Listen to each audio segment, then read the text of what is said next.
बिस्मिल्लाहिर्रहमानिर्रहीम। अस्सलाम वालेकुम। वेलकम टू कुन रेसिपीज़।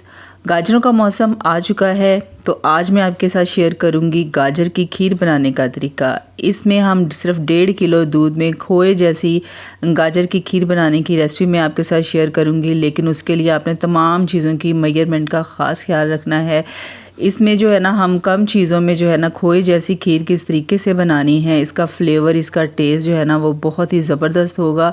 और मैं आपको गारंटी से कहती हूँ कि अगर आपने एक दफ़ा बनाई है ना तो पूरी सर्दियाँ आप ये खीर लाजमी बनाया करेंगे।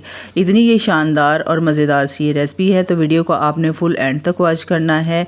तो रेसिपी स्टार्ट करते हैं। बिस्मिल्लाहिर्रहमानिर्रहीम। सबसे पहले यहाँ पर लिया है मैंने फुल फैट 1.5 किलो दूध। दूध जो है ना अगर गाढ़ा होगा तो खीर उतनी ही ज़्यादा मज़ेदार होगी, और अगर दूध पतला है तो फिर आपने 2 किलो लेना है। इस खीर की रेसिपी में जो तमाम चीज़ों का यूज़ होगा ना उस हिसाब से दूध जो है ना वो 1.5 किलो लेना है, ठीक है। तो इस दूध को जो है ना जब उबाल आने लग जाए तो उसके बाद इसके अंदर हमने डालनी है 3 अदद छोटी इलायची और साथ ही इसके अंदर 3 अदद दरमियाने साइज़ की गाजरें ली हैं। इनको अच्छी तरह से धो के कद्दूकश करके फिर इनको जो है ना पकते हुए दूध में डाल देना है। बस इस खीर को बनाने के लिए आपने एक चीज़ का ख्याल रखना है कि फ़्लेम जो है ना वो आपने बिल्कुल दम वाली रखनी है, ठीक है। दम वाली फ़्लेम पे अगर ये खीर पकाएंगे ना तो ये बहुत ही ज़्यादा गाढ़ी और खोए जैसी बनेगी। तो इसको हम पकने के लिए छोड़ देते हैं। अब यहाँ पर लिए हैं 2 टेबल स्पून चावल आप साबुत भी ले सकते हैं, टोटा चावल भी ले सकते हैं। इनको भिगो लेना है। जब अच्छी तरह से ये फूल जाए, अच्छे से इनका पानी निकाल के उसके बाद इसके अंदर हम डालेंगे तकरीबन 6 से 7 काजू डालने हैं और तकरीबन 10 से 12 बादाम और काजू जो है ना इनकी क्वांटिटी आप बढ़ा भी सकते हैं। तो ये इसके अंदर डालने के बाद अब हम इनको ब्लेंडर जग में डाल देंगे और साथ ही इसके अंदर आधा कप दूध का डाल देंगे, और इन तमाम चीज़ों का जो है ना हमने एक स्मूथ सा पेस्ट बना लेना है, ठीक है।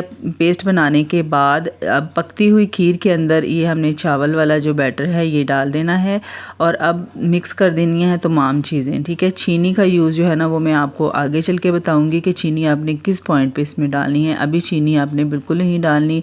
तो ये चावलों वाला बैटर डालने के बाद जो है ना अच्छे से मिक्स कर देंगे और फ्लेम जो है ना बिल्कुल लो कर देनी है और लो फ्लेम पे चम्मच चलाते हुए इसको पकाना है, ठीक है, ताकि नीचे ना लगे। बस ये ख्याल रखना है, बार बार आपने इसमें चम्मच चलाते रहना है, ठीक है। तो इसको पकते हुए तकरीबन जो है ना आधा घंटा हो चुका था। तो आधे घंटे के बाद इसकी कंसिस्टेंसी जो है ना वो आप चेक कर सकते हैं। नीचे से जो खीर है ना ये बिल्कुल भी लगनी नहीं चाहिए। आधे घंटे में जो गाजरें हैं ना बहुत अच्छी तरह से सॉफ्ट हो चुकी हैं। अब इसके अंदर इस पॉइंट पे हमने चीनी डालनी है, ठीक है। चीनी जो है वो आपने अपने टेस्ट के हिसाब से डाल लेनी है। अगर गाजरें अच्छी खासी मीठी हों तो भी आपने मीठा जो है ना वो थोड़ा सा कम रखना है। बहुत ज़्यादा मीठा जो है ना वो बिल्कुल भी अच्छा नहीं होता, और जो खीर है ना बहुत ज़्यादा हैवी हो जाती है।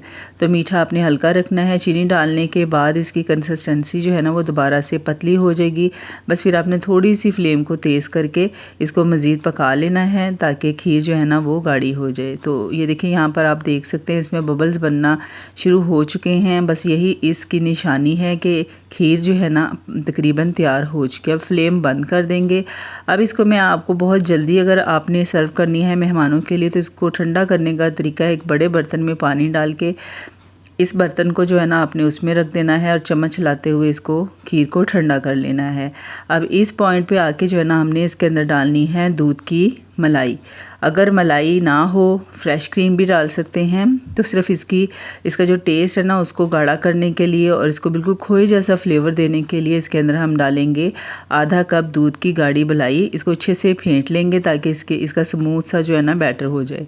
तो बस ये ख्याल रखना है कि मलाई डालते वक्त जो खीर है ना वो बिल्कुल ठंडी होनी चाहिए, बिल्कुल भी नीम गर्म भी नहीं होनी चाहिए।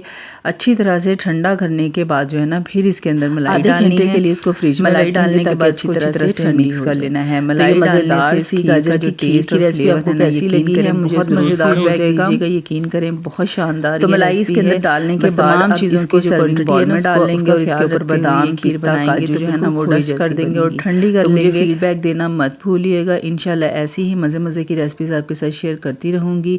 तो मिलते हैं नेक्स्ट वीडियो में। अपना बहुत सारा ख्याल रखिएगा, दुआ में भी याद रखिएगा। अल्लाह हाफिज़, फ़ी अमान अल्लाह।